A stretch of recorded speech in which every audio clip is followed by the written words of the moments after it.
네, 이번에는 그 과학교육이 사회생활 하는데 어떤 임팩트를 주는지, 그리고 이 과학교육이 실생활에 어떻게 적용될 수 있는지에 대해서 시빅 인게이지먼트라는 토픽으로 해서 이야기를 해보도록 하겠습니다.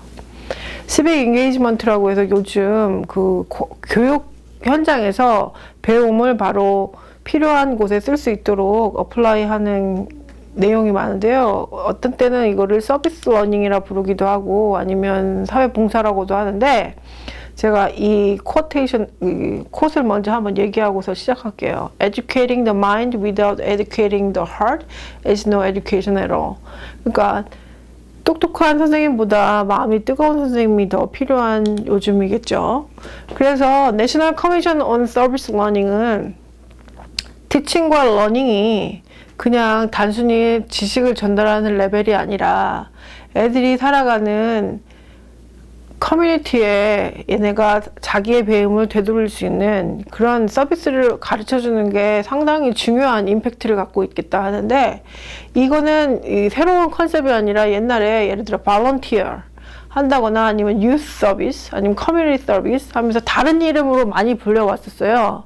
근데 이제는 그거를 그렇게 부르지 않고 civic engagement라고 해서 학생들이 자신의 배움을 현장에서 다른 사람에게 도움을 줄 수 있도록 활용할 수 있는 그런 면을 이야기하는데, 제가 온 시카고에서는 그 시카고 퍼블릭 스쿨, 그러니까 일리노이 스테이트 보드 오브 에듀케이션에서 시빅 인게이지먼트 혹은 서비스 러닝을 리콰이어 하기 시작했어요. 그래서 거기에서 정한 하이 퀄리티 그 스탠다드가 뭐냐면, 서비스가 그냥 일회성 서비스, 그러니까 발런티어가 아니라 정말 의미 있는 유의미한 서비스라야 하고, 그냥 랜덤하게 그냥 시간이 되니까 아니면 그냥 한번 해보려고 그냥 하는 게 아니라 교육과정과 링크가 되는, 배움에 도움이 되는 그런 활동이어야 하고, 그런 서비스를 했을 때 갔다 와서 그 소감? 아니면 이거를 어떻게 활동 후에 소감 같은 걸 쓰는 걸 reflection이라고 하는데, 자기가 거기에서 무엇을 배우고 어떤 걸 더 해나가고 싶은지에 대한 reflection. 그리고 서비스를 그냥 우리가 보통, 제가 어렸을 때는 서비스 하면 양로원에 가는 거 그것밖에 생각을 할 수가 없었는데, 요즘에는 니즈가 많기 때문에 되게 다양한 활동을 할 수 있겠죠. 그리고 보통 서비스나 시빅 인게이지먼트 할 때 선생님이 애들을 데리고 가는 경우가 있지, 애들이 선생님 우리 이런 걸 해볼까요? 아니면 해봐요 라고 했을 때 그런 유스 보이스를 컨시더 해주는 게 가장 또 중요한 스탠다드 중에 하나고, 이것도 참 좋은 게 뭐냐면, 내가 하고 싶어서 하는 게 아니라 그 서비스를 받는 그 입장에서도 똑같은 파트너라고 해서 그냥 도움이 필요한 곳이니까 불쌍한 곳이니까가 아니라 우리가 같은 커뮤니티에서 같이 서로가 공생하는 방법을 찾는 거죠. 그러니까 파트너십으로 그들이 필요한 내용을 우리가 오프하는데, 그게 학생들에게는 배움의 기회가 되도록 전환하는 게 시빅 인게이지먼트의 메인 포인트가 되겠습니다.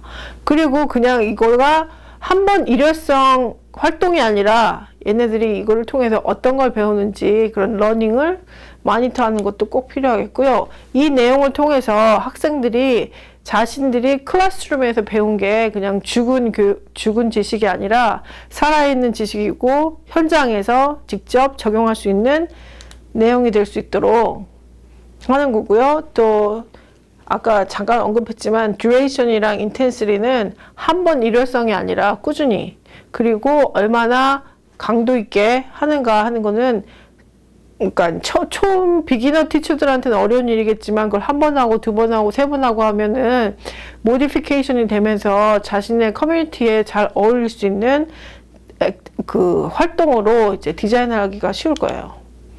그래서 이 서비스 러닝이 프로세스를 따져보자면 제일 처음 해야 할 것은 investigation. 그냥 하고 싶어서 하는 게 아니라 어떤 니즈가 필요하고 우리는 뭘 갖고 있고 파트너는 뭘 원하고 어떤 교육 과정을 통해서 우리가 할 수 있는지 인베스티게이션이 먼저고요.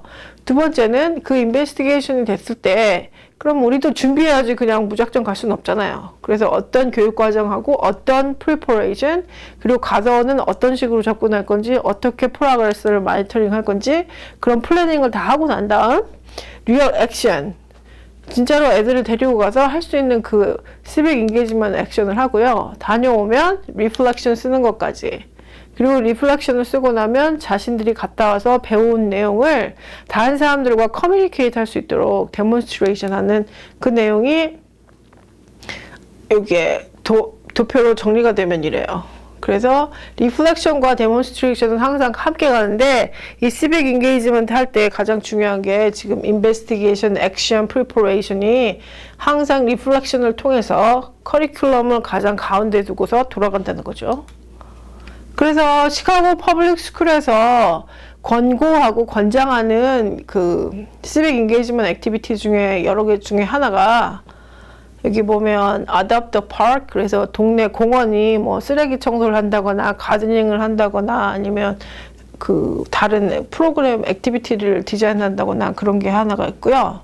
다른 거는 요즘에 이게 되게 글로벌리 문제도 되는데 bottle water냐 아니면 탭 워터냐 해서 이 워터 퀄리티 테스트하고 그 대안을 제공하는 것도 하나의 시빅 인게이지먼트 액티비티라고 하면 돼요.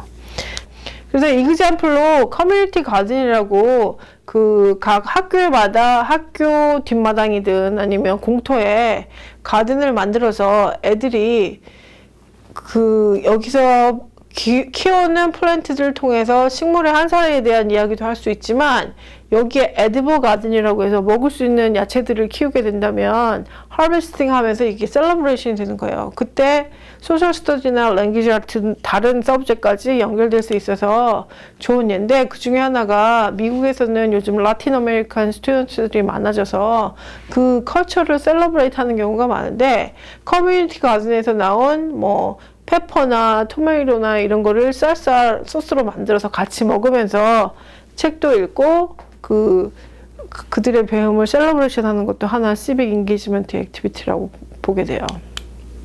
그리고 아까 잠깐 보았던 bottles water, 탭 워터의 비교 분석하는 이것도 되게 재밌는 그 토픽 중에 하나인데 우리가 보통 바럴 워터를 더 깨끗하다고 생각하고 탭 워터에 대한 트러스트가 많이 사라졌는데 요즘에는 이거에 대한 그 의구심도 많고요. 아니면 요번에 그 미국에서는 디트로이트에서 플린이라는 도시에서 워터가 컨테미네이트 돼서 학생들의 컴플레인도 되게 많았고 요번에 서울에서도 그런 현상이 있었는데 탭 워터와 바럴 워터를 프로듀스 할 때 드는 코스트 그리고 카본 풋프린트라고 얘네가 개발될 때 사용되는 우리 환경적인 임팩트라든가 아니면 헬스 이슈라든가 테스트를 비교해 봤을 때 호불호가 많이 갈려요. 근데 문제는 뭐냐 하면 탭 워터는 우리가 거의 아주 저렴한 가격에 깨끗하게 받고는 있지만 이거를 계속 테스트하거나 이렇게 우리가 이게 믿을 수 있으면 더 좋겠지만 바럴 워터는 일단 프로듀스 하는데 돈이 너무 많이 들고 한번 패키지가 팩이 되면 그 다음에는 그 안에 어떤 변화가 일어나는지 모르죠. 그래서 우리가 바를 워터를 믿기는 하지만 이게 비싼 돈을 들이면서 탭 워터도 똑같은 퀄리티라고 하면 어떤 면에서는 탭 워터가 더 자주 테스트하고 퀄리티 컨트롤은 탭 워터가 더 많이 하는 편이에요. 그래서 이런 그 탭 워터, 바를 워터의 디베이트도 중요하지만 요즘에는 리뉴어블 에너지라고 해서 우리 뭐 좀 더 친환경적인 에너지를 활용하는데 우리 그 커뮤니티에서 더 사용할 수 있는 아니면 더 많이 집중해야 할 에너지가 뭔지 그래서 인디애나 같은 경우는 윈드 에너지를 콜렉트하기 위해서 윈밀을 많이 사용하고요. 예를 들어 오션 뷰에 가까운 데는 타이더 파워라고 해서 그 파도가 치는 그 파워를 이용해서 사용하기도 하고 그 솔라 에너지나 다른 하이드로젠이라고 해서 워터 파워를 이용해서 사용하는 다양한 그 클린 에너지를 활용하는 방법을 연구하고 있는데 그것도 어떤 면에서는 시빅 인게이지먼트죠. 많은 시리즌들을 에듀케이트해서 우리를 좀 더 깨끗한 에너지를 사용할 수 있게 하는 것. 그래서 여러분이 이 수업을 받고 나서 생각해 보는 게 우리 커뮤니티는 어떨까? 어떤 게 필요할까? 근데 그 서비스를 할 때 어떤 과학적인 아니면 어떤 수학적인 그런 컨셉을 같이 배울 수 있을까? 아까 보았던 그 스탠다드에 따라서 그 시빅 인게이지먼트 액티비티를 디자인하게 되면 그것도 되게 의미 있는 활동이겠죠. 그래서 civic engagement가 되게 중요한 이유 중에 하나가 자기가 가르치는 게 가장 임팩트가 그대로 돌아오는 느낌이라서 일리노이 스테이트 보드 오브 에듀케이션은 소셜 앤 이모셔널 러닝 스탠다드라고 해서 개개인에게 행복을 추구할 수 있는 권리와 즐겁게 공부할 수 있는 것에 대한 여러 가지 스탠다드를 만들어 놨는데 이것도 한번 읽어보시면 시빅 인게이지먼트를 디자인할 때 어떤 면에 어떤 학년에서는 어떤 걸 더 포커스를 맞춰야 되는지 참고하실 수 있으세요. 그래서 시카고 퍼블릭 스쿨 시빅 인게이지먼트 웹사이트 가이드라인이랑 사이언스 에듀케이션 앤 시빅 인게이지먼트라고 하는 웹사이트에 들어가 보면 그 possible한 suggestion이랑 그런 civic engagement activity가 리스트별로 나와 있기 때문에 한번 읽어보시고 시작하기 전에 이런 식으로 접근하면 되겠다 하는 아이디어를 받을 수 있을 겁니다.